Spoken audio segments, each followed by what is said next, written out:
Hey there, my name is Shane Craddock, and this is the Inner Edge podcast, where I share a different take on how to lead and live a sustainable, high-performance life. Over the course of different episodes, I'm going to challenge the belief that tension, stress, and struggle are essential to success and creativity. My experience is that there's an easier way, there's a better way, and indeed there's an essential way that we need to explore for the times that we live in. So let's go ahead, let's jump in and explore.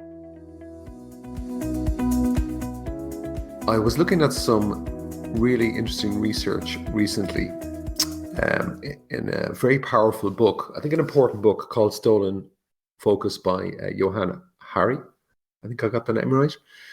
Incredibly important book. I would encourage you to read it if you're interested in improving your own performance in any context, but just in terms of living, actually very important. Well, two of the things that I'm going to bring into this particular podcast are, one is they were showing that the research study done a few years ago, now this is pre-pandemic, I think it's gotten worse since, but they were showing that in the US, workers, they reckon were being interrupted every 3 to 4 minutes in their work, right? Now that's shocking if you're trying to think about productivity and staying focused and concentration, getting things done. But I do believe this translates into Europe, into the UK, into Ireland as well. Certainly I can see it with people when I start to work with them, that interruption has become almost just kind of common, so common that people don't see anything wrong with it. And one of the main problems is our phone, one of them, and also the way we use email and things like that, messaging apps. But then another bit of research in the book that was flagged, which I'd seen before, but was a nice reminder, was that, you know, when you're focusing on something, your concentration doesn't stay at the same level. As you get into it, it goes deeper, which kind of makes sense. It's common sense. But if you interrupt that concentration, they're distracted by a text message, for example, or an email, maybe distracted by somebody talking to you or a Teams call or something like that, unexpected. It'll take you about just over 20 to 23 minutes on average to get back to the same level of concentration that you were before you were interrupted. Now, if you're a leader, that should be of high attention to you, because that is very scary in terms of what it's doing to not just getting things done, but the quality of what's getting done. Now, I'm going to get into the episode today about attention. I just want to flag, if you're interested in doing a little bit more with me, I've been going on about this attention issue for probably over 10 years. And I created a program to kind of get to the nub of it, but also to teach people how to get their attention back. And the results will be better energy, better results in your life and work, better sleep, better clarity, better confidence. And I'm not just talking BS. It's my MindShift program. I'm going to put the link in somewhere around this particular episode. It's a virtual program. You can do it from anywhere in the world. It's 8 weeks of working with me live in a group setting. Don't let the group setting put you off. That's actually part of the fun. And I know you're probably going, I'm just sick of Zoom. I'm sick of virtual things. Listen, get over yourself. This works with me. It's not your average type of program. It will teach you the core skills to get an inner edge. It works. So if it's Zoom or whatever it is, who cares? Let's just do it and get it done. So anyway, that's me being slightly more aggressive with my plug than normal, but it's because I'm so enthusiastic. The next one is on first week in October, but it's limited places. I'm flagging it now because there's an early bird available, I think, until the end of July. And maybe I might see you there. Let's get on with today's show. Right, so today we're going to be talking about something incredibly powerful, something that companies spend a lot of money to get: your attention. Do I have your attention? Well, you're here, so let's go with that for the moment. I suppose the key thing I want to explore in this episode just a little bit is, because there's so much to do with your focus, so much to do with your attention that we could go into. But here's what I'm going to say just to kick it off is, where and how you apply your attention determines the quality of what happens. It determines the quality of your results, determines the quality of your experience, determines how much stress you have. It determines also your level of clarity. And most people don't really think about, I think, maybe a key bit here, which is putting your attention on your thinking, and the certain types of thinking really is probably the determining factor in what happens in your experience of life. Now, your attention to me is a little bit like a flashlight. You know, you can be in a dark room, you turn the flashlight on, And in the dark room, all of a sudden, wherever the light is pointing is what you see. It comes to life. You can now see it. Turn the light off, it's gone. Your attention's a bit like that. So I could be focusing my flashlight on one part of the room or one part of my work or life, and I can see it very clearly. But there's other stuff going on in the room that I'm not aware of. And I think that's something to be aware of. That's where things like blind spots come in, or we can kind of consume ourselves with a problem, put our attention on that problem, consume ourselves. So we're just over in a tiny, tiny part of the room thinking that that's all that matters. But there's loads of other stuff going on in the room of our lives, the room of our work. Now, maybe to help this a little bit, if you could imagine a long horizontal bar in front of you, and on the left-hand side of that bar, you've got 0%, and on the right-hand side of that bar, you've got 100%. To me, that represents almost the continuum and capacity of your attention. So if I'm in the zone or in the flow, I'm probably putting, almost maybe 100% of my attention into the moment, into what I'm doing.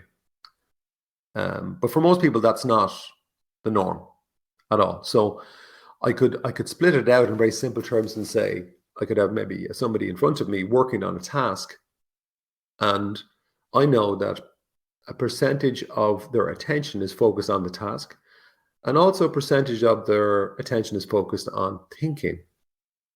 So you could have somebody literally sitting down, apparently in a meeting.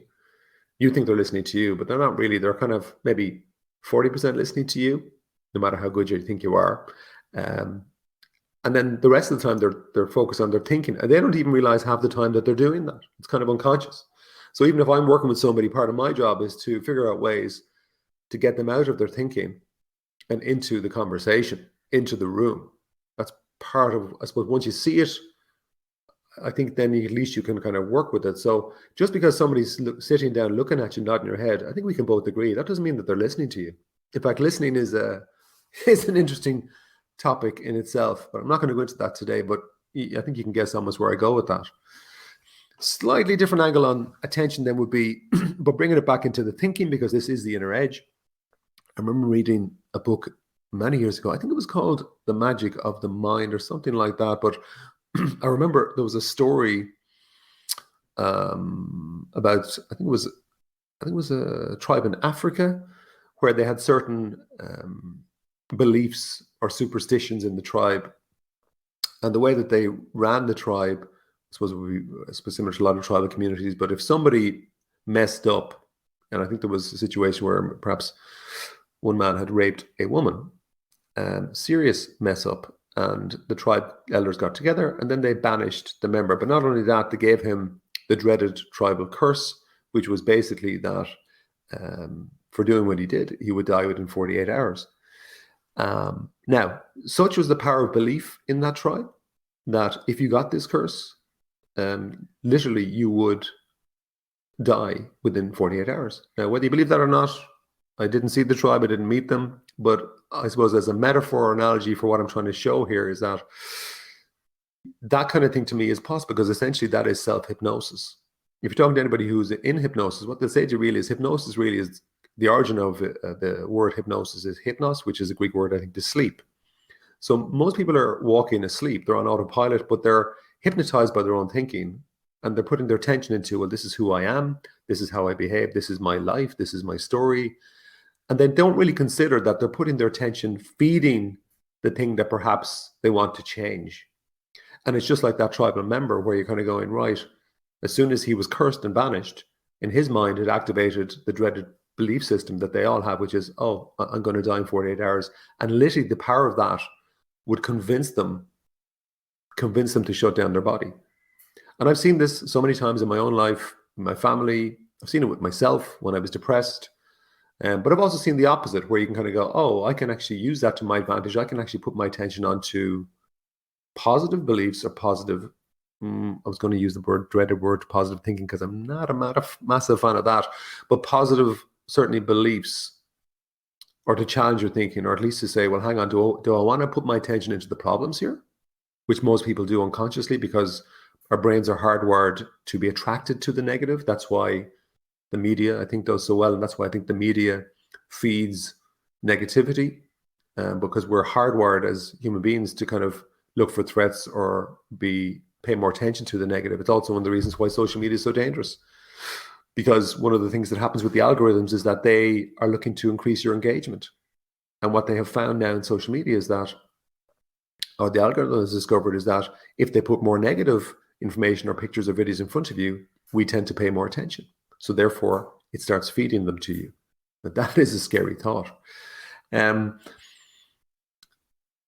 a kind of a well-known metaphor in some of the mental development circles around elephants, and when they're in a circus, and the way to kind of control an elephant is when they're very small is you put a rope around them and you tie them to a stake, so they can't pull the stake up, and it's stuck around their neck. And so you just every day you just tie them to the stake, and as they grow up, they become huge. And if they wanted to, they could just rip that stake out with not much effort. But because it's been there all of their lives, and because they've paid attention to it, and that thought or belief has become fixed, the elephant never challenges to pull that stake because it's a fixed belief system within them. And in a way, that's a very powerful metaphor for all of us, is that there, no matter who you are, no matter how good you are, there are going to be areas where you have a stake that you've just been believing or paying attention to, and not really thinking about, oh, hang on, logically, I could step outside that. So a few different angles there, I think, to consider. But overall, what I'm really putting out here in this episode is that we live in a world that is compromising our attention. Now, part of that is external. Social media, advertisers, businesses put a high value on getting your attention. A high value. The more you're engaged, the more money they make. Particularly online, and particularly with the larger tech companies. It's not necessarily for your best interest. That's the way. And I've worked with some of these tech companies, and I use all of their products. I value them because they are useful, but I think we need to strike a balance. And I think this conversation is going to come to the fore, hopefully sooner rather than later. So what kind of thinking are you paying attention to, though? Because I think while there's the external, then there is also the internal. And we need to consider, well, hang on, like, am I stewing on problems? Am I stewing on somebody who's annoying me? It's not to say that you don't want to change something or have a conversation, but if you keep on stewing on certain types of thinking, it does block inspired doing.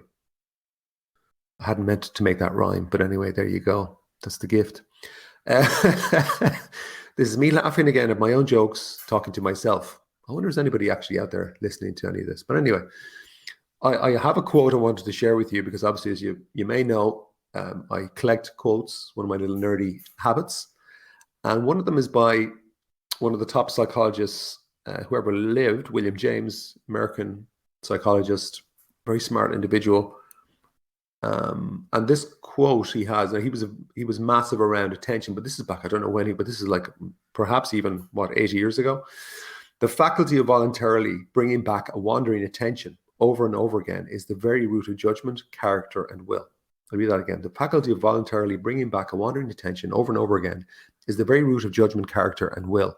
An education which should improve this faculty will be the education par excellence. Par excellence. That's my French little accent on that. But an education which should improve this faculty will be the education par excellence.